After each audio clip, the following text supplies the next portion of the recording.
Hello friends, welcome है आप सभी का आपके इस कृष्णा एजुकेशन यूट्यूब चैनल में, जो केवल और केवल बोर्ड एग्जामिनेशन की तैयारी करवाने के लिए बनी है। इसलिए इस चैनल को आपने अभी तक सब्सक्राइब नहीं किया तो इस चैनल को सब्सक्राइब कर दें और साइड के बेल नोटिफिकेशन को भी जरूर प्रेस कर दें, ताकि हमारी वीडियो का लेटेस्ट नोटिफिकेशन आप तक सबसे पहले पहुँच सके।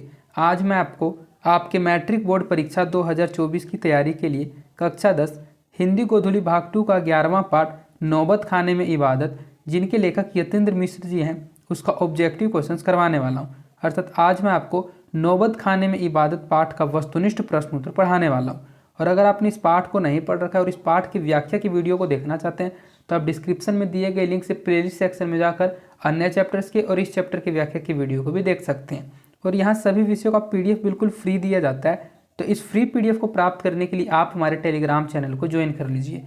टेलीग्राम चैनल का लिंक डिस्क्रिप्शन में भी दिया हुआ है और आप टेलीग्राम एप्लीकेशन में कृष्णा एजुकेशन को सर्च करके भी ज्वाइन हो सकते हैं। तो चलिए बिना किसी देरी के इस क्लास को स्टार्ट करते हैं।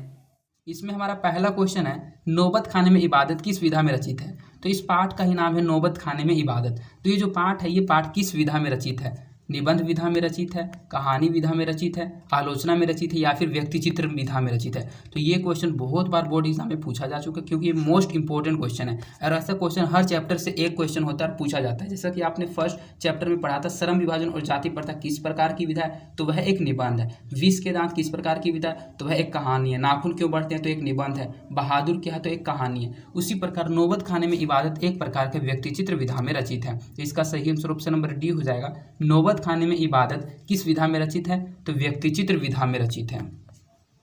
बिस्मिल्लाह खां एक खालिस्तान क्या थे, मतलब बिस्मिल्लाह खां प्रसिद्ध क्या थे? सितार वादक थे, सरोद वादक थे, गिटार वादक थे या फिर शहनाई वादक थे। तो सितार वादक का मतलब है शहनाई बजाने वाला। उसी प्रकार गिटार वादक और शहनाई वादक मतलब सितार वादक सितार बजाने वाला, शहनाई वादक शहनाई बजाने वाला, गिटार वादक तो गिटार बजाने वाला। तो जो बिस्मिल्लाह खां थे वे प्रसिद्ध क्या थे, क्या बजाने वाले प्रसिद्ध थे?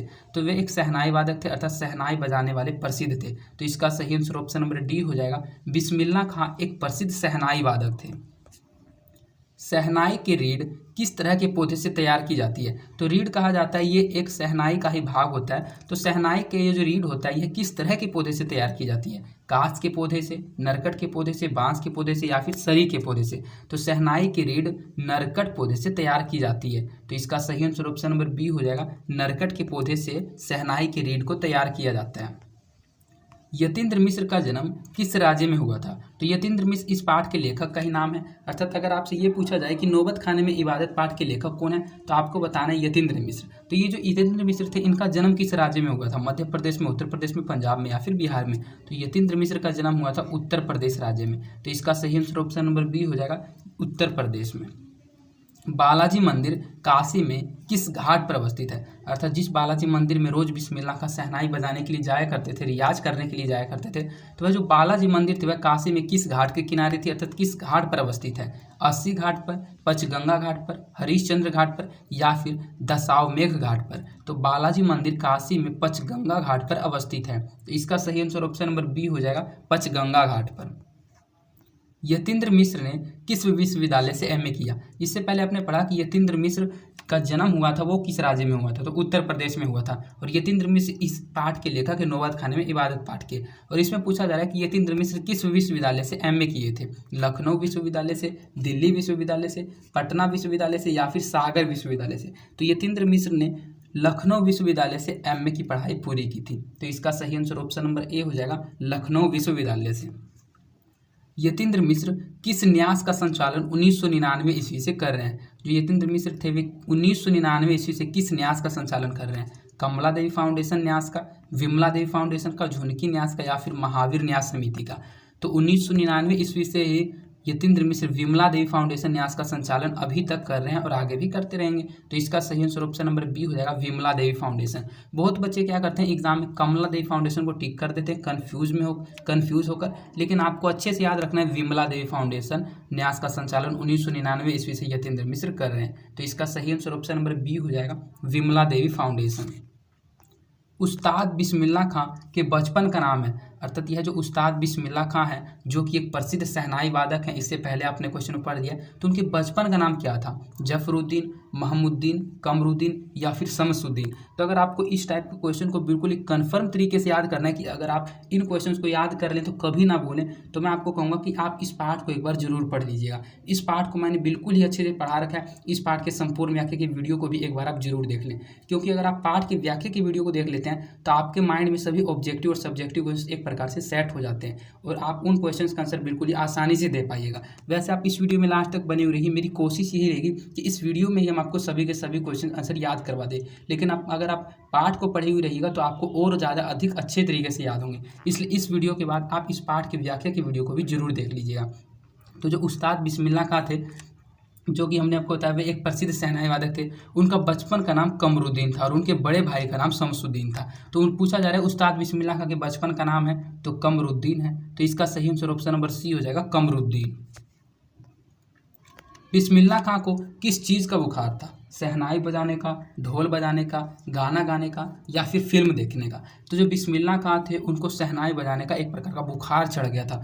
उनको शहनाई बजाना बहुत अच्छा लगता था, इसीलिए तो वे कम उम्र में ही शहनाई वादक हो गए थे, अर्थात एक प्रसिद्ध शहनाई वादक के रूप में भी निखर कर आए थे। तो इसलिए बिस्मिल्लाह खां को शहनाई बजाने का बुखार था। तो इसका सही आंसर ऑप्शन नंबर ए हो जाएगा, शहनाई बजाने का। बिस्मिल्लाह खां बाल्यकाल में कितने वर्ष डुमरांव में बिताकर काशी में रहने के लिए गए थे? तो बिस्मिल्लाह खां 4 से 5 वर्ष, 4 से 5 नहीं 5 से 6 वर्ष हमने आपको पाठ में पढ़ा था। बिस्मिल्लाह खां बाल्यकाल 5 से 6 वर्ष में डुमरांव में उन्होंने बिताए थे, क्योंकि डुमरांव बिहार के एक जगह का नाम है। तो बिस्मिल्लाह खां का बिहार के डुमरांव नामक जगह पर जन्म हुआ था और काशी में उनका ननिहाल था, अर्थात उनका नानी घर था। तो 5 से 6 वर्ष तो उन्होंने डुमरांव में ही बिताए थे अपने बचपन के, लेकिन उसके बाद वे काशी में चले गए थे और वहीं काशी का जो पंचगंगा घाट के पास बालाजी मंदिर था वहाँ जाकर शहनाई बजाते थे और वहाँ रियाज करते थे और वहीं उन्होंने अच्छी तरह से शहनाई बजानी सीखी थी अपने नाना के यहाँ। तो जो बाल्यकाल में बिस्मिल्लाह खां डुमरांव में रहे थे वे 5 से 6 वर्ष के लिए रहे थे। तो इसका सही आंसर ऑप्शन नंबर सी हो जाएगा, 5 से 6 वर्ष। बिल्कुल अच्छे से याद रखिएगा, 5 से 6 वर्ष, 4 से 5 या 3 से 4 अगर आप टिक कर देते हैं जो कि बिल्कुल ही गलत हो जाएगा। तो इसका सही आंसर ऑप्शन नंबर सी हो जाएगा, 5 से 6 वर्ष। शहनाई को संगीत शास्त्र के अंतर्गत किन वाद्य यंत्रों में गिना जाता है? शिशिरवाद, तुषारवाद, सुशीरवाद या फिर यांत्रिक वाद? तो शहनाई को संगीत शास्त्र के अंतर्गत सुशीरवाद यंत्रों में गिना जाता है। तो इसका सही आंसर ऑप्शन नंबर सी हो जाएगा, सुशीरवाद यंत्रों के अंतर्गत। बिस्मिल्लाह खां के परदादा का नाम था उस्ताद सलाद हुसैन, अब्दुल हुसैन, महताब हुसैन या फिर एकबाल हुसैन? तो ये जो बिस्मिल्लाह खां थे जिनके बचपन का नाम कमरुद्दीन था, उनके जो परदादा थे उनके परदादा का नाम था उस्ताद सलाद हुसैन। तो इसका सही आंसर ऑप्शन नंबर ए हो जाएगा, बिस्मिल्लाह खां के परदादा का नाम था उस्ताद सलाद हुसैन। नौबत खाना का अर्थ है, आप इस पाठ का नाम ही आपने पढ़ा, नौबत खाने में इबादत। तो ये जो नौबत खाना है, इस नौबत खाने का अर्थ क्या है? क्या आपने इससे पहले कभी नौबत खाना के बारे में सोचा है कि पाठ का नाम तो हम पढ़ रहे हैं कि नौबत खाने में इबादत है, तो नौबत खाना का अर्थ क्या होता है, इबादत का अर्थ क्या होता है, इन सभी चीज़ों का एक अर्थ होता है। तो वही आप समझिए कि नौबत खाना का अर्थ क्या होता है, नमाज पढ़ने की जगह, प्रवेश द्वार के ऊपर मंगल ध्वनि बजाने का स्थान, दहलीज या फिर नवीन घर। तो नौबत खाने का अर्थ होता है प्रवेश द्वार के ऊपर मंगल ध्वनि बजाने का एक स्थान होता है और वहीं इबादत किया जाता है, अर्थात बजाया जाता है शहनाई को। तो इसका सही आंसर ऑप्शन नंबर बी हो जाएगा, नौबत खाने का अर्थ है प्रवेश द्वार के ऊपर मंगल ध्वनि बजाने का स्थान। बिस्मिल्लाह खां का जन्म हुआ था, इससे पहले हमने आपको बताया कि जो बिस्मिल्लाह खां थे उनका बचपन का नाम कमरुद्दीन था और उनका जन्म कहाँ हुआ था ये भी मैंने इससे पहले एक क्वेश्चन में आपको बता दिया। अगर आप मेरी बातों को ध्यान से सुन रहे हैं तो आपको उस क्वेश्चन का आंसर भी याद होगा। उनका जन्म कहाँ हुआ था? उत्तर प्रदेश में, पश्चिम बंगाल में, महाराष्ट्र में या फिर डुमरांव बिहार में? तो हमने आपको कुछ पहले क्वेश्चन बताया था कि बिस्मिल्लाह खां का जन्म बिहार के डुमरांव नामक जगह पर हुआ था और इस पाठ के लेखक यतीन्द्र मिश्र का जन्म उत्तर प्रदेश में हुआ था। तो इसका सही आंसर ऑप्शन नंबर डी हो जाएगा, बिस्मिल्लाह खां का जन्म डुमरांव बिहार में हुआ था। मुहर्रम की कौन सी तारीख बिस्मिल्लाह खां के लिए खास महत्व होती थी? मुहर्रम की ऐसी कौन सी तारीख होती थी जो सी तारीख बिस्मिल्लाह खां के लिए एक खास महत्व रखती थी? 8वीं तारीख, 9वीं तारीख, 7वीं तारीख या फिर 10वीं तारीख? तो मुहर्रम की जो 8वीं तारीख होती थी अर्थात जो मुहर्रम का 8वां दिन होता था वो बिस्मिल्लाह खां के लिए एक खास महत्व रखता था। तो इसका सही आंसर ऑप्शन नंबर ए हो जाएगा 8वीं। देखिए इसका आंसर लगता है यहाँ गलती से टाइप हो गया, तो इसका सही आंसर ऑप्शन नंबर ए हो जाएगा 8वीं। बिस्मिल्लाह खां काशी से बाहर प्रदर्शन करते समय सर्वप्रथम क्या करते थे। अर्थात बिस्मिल्लाह खां जब काशी से बाहर प्रदर्शन करने के लिए जाते थे तो वे सबसे पहले क्या करते थे, ध्यान लगाते थे, नमाज पढ़ते थे, काशी विश्वनाथ एवं बालाजी मंदिर के मुख करके शहनाई बजाते थे या फिर स्वागत गान बजाते थे। तो बिस्मिल्लाह खां का एक आदत था और उनका एक स्वाभाविक आदत था कि वे जब कहीं भी काशी से बाहर प्रदर्शन करने के लिए जाते थे तो वे सबसे पहले काशी विश्वनाथ एवं बालाजी मंदिर की ओर अपना मुंह करके शहनाई को बजाते थे। तो इसका सही आंसर ऑप्शन नंबर सी हो जाएगा, काशी विश्वनाथ एवं बालाजी मंदिर की ओर मुख करके शहनाई बजाते थे। बिस्मिल्लाह खां के मामा का क्या नाम था, रियाजुल हुसैन, असगर खां, सादिक हुसैन या फिर आफताब अली। तो इससे पहले हमने आपको बताया कि बिस्मिल्लाह खां के बचपन का नाम कमरुद्दीन था, बिस्मिल्लाह खां के परदादा का नाम उस्ताद सलायद हुसैन था और उनके जो मामा जी थे उनके मामा जी का नाम था सादिक हुसैन। तो इसका सही आंसर ऑप्शन नंबर सी हो जाएगा, सादिक हुसैन। किनका नाम क्या था, इन सभी क्वेश्चन को आप जो हम बता रहे हैं अच्छे से याद रखिएगा। इस चैप्टर से करीब 2 या 3 नंबर बोर्ड एग्जाम में हर साल पूछा जाता है। ये चैप्टर थोड़ा हार्ड होता है और बच्चों को याद नहीं होता है, जिस कारण इसी से 4 या 5 क्वेश्चन को बोर्ड एग्जाम में लिया जाता है। इसलिए आप अच्छे से इन क्वेश्चन को याद रखिए कि बिस्मिल्लाह खां के मामा का क्या नाम था, तो सादिक हुसैन था। उनके परदादा का नाम क्या था, तो उस्ताद सलाद हुसैन था। बिस्मिल्लाह खां के बचपन का नाम क्या था, तो कमरुद्दीन था। इसके बाद हमारा नेक्स्ट क्वेश्चन है, रसूलन बाई थी। अर्थात रसूलन बाई क्या थी, एक नर्तकी थी, गायिका थी, कवित्री थी या फिर लेखिका थी। तो रसूलन बाई एक गायिका थी और उन्हीं के गानों को सुनकर बिस्मिल्लाह खां के अंतर्गत एक आसक्ति हुई थी संगीत के प्रति। तो इसका सही आंसर ऑप्शन नंबर बी हो जाएगा, रसूलन बाई क्या थी, तो रसूलन बाई एक गायिका थी। सुलोचना कौन थी, सुलोचना कौन थी, अभिनेत्री थी, मंत्री थी, गायिका थी या फिर नर्तिका थी। तो सुलोचना एक पार्ट में हमने बताया था कि सुलोचना एक हीरोइन का नाम था और उनकी फिल्मों को बिस्मिल्लाह खां कभी भी नहीं छोड़ते थे, क्योंकि बिस्मिल्लाह खां को वो सुलोचना हीरोइन बहुत अधिक पसंद थी और वे उनकी सभी फिल्मों को देखते थे। तो वो क्या थी, तो एक अभिनेत्री थी, अभिनेत्री को ही तो हीरोइन कहा जाता है। तो इसका सही आंसर ऑप्शन नंबर ए हो जाएगा, सुलोचना कौन थी, तो सुलोचना अभिनेत्री थी। बिस्मिल्लाह खां का निधन कब हुआ था, ये जो बिस्मिल्लाह खां के बारे में आप पढ़ रहे हैं उनका निधन कब हुआ था, 14 जुलाई 2005 में, 27 मई 2006 में, 18 फरवरी 2004 में या फिर 21 अगस्त 2006 ईस्वी को। तो बिस्मिल्लाह खां का जो मृत्यु हुआ था, जो निधन हुआ था, वो 21 अगस्त 2006 ईस्वी को हुआ था। तो इसका सही आंसर ऑप्शन नंबर डी हो जाएगा, 21 अगस्त 2006 को। बिस्मिल्लाह खां के पिताजी कहाँ शहनाई बजाते थे, मंदिर में, मस्जिद में, गुरुद्वारा में या फिर चर्च में। तो जो बिस्मिल्लाह खां थे उनके पिताजी मंदिर में मस्जिद बजाया करते थे, तभी तो वे भी बालाजी मंदिर में जाकर अब शहनाई बजाने का काम करते थे। तो इसका सही आंसर ऑप्शन नंबर ए हो जाएगा, बिस्मिल्लाह खां के पिताजी मंदिर में शहनाई बजाते थे। बिस्मिल्लाह खां के खानदान का कोई भी सदस्य किस दिन शहनाई नहीं बजाता था।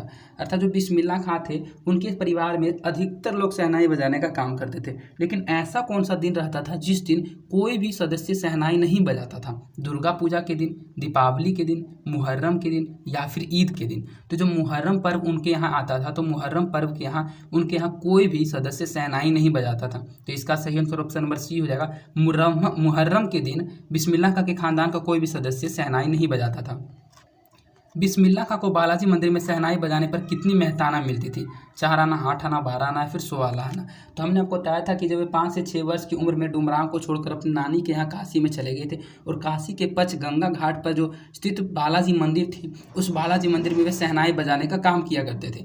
तो जब वे उस बालाजी मंदिर में शहनाई बजाने का काम करते थे तो उनको मेहताना अर्थात कितना पैसा मिलता था, तो उनको वहाँ काम करने के बदले 8 आना मिलता था। तो इसका सही आंसर ऑप्शन नंबर बी हो जाएगा, 8 आना। आप सोच रहे होंगे कि हम एक क्वेश्चन का आंसर बताने के लिए इतना लंबा चौड़ा आपको भाषण क्यों देते हैं, डायरेक्ट आंसर क्यों नहीं बता देते हैं। तो हम आपको ज़्यादा आंसर लॉन्ग करके इसलिए बताते हैं कि एक क्वेश्चन के साथ आपको 4 से 5 क्वेश्चन याद हो जाएं, इसलिए मेरी बातों को ध्यान से सुनते हुए चलिए। तो उनको 8 आना मिलता था।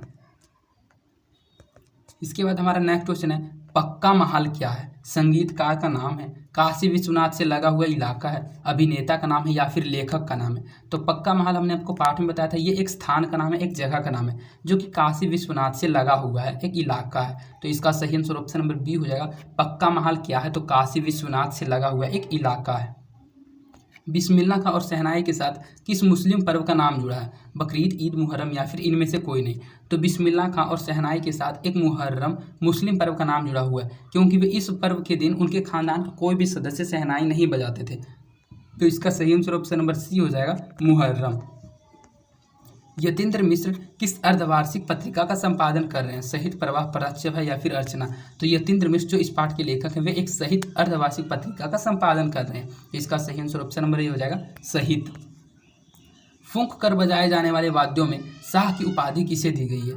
बांसुरी को, नागस्वरम को, शंख को या फिर शहनाई को? तो इस पाठ में हम शुरू से आपको बताते आ रहे हैं कि शहनाई के बारे में ही आपको इस पाठ में पढ़ना है, और शहनाई को फूंक कर बजाने जाने वाले वाद्यों में शाह की उपाधि दिया गया, तभी तो इसका पहले का नाम था शाहने, और शाहने से इसके नाम को परिवर्तन करके शहनाई रखा गया, क्योंकि फूंक कर बजाए जाने वाले वाद्यों में शाह की उपाधि इसी को दी गई है। तो इसका सही आंसर ऑप्शन नंबर डी हो जाएगा, शहनाई को।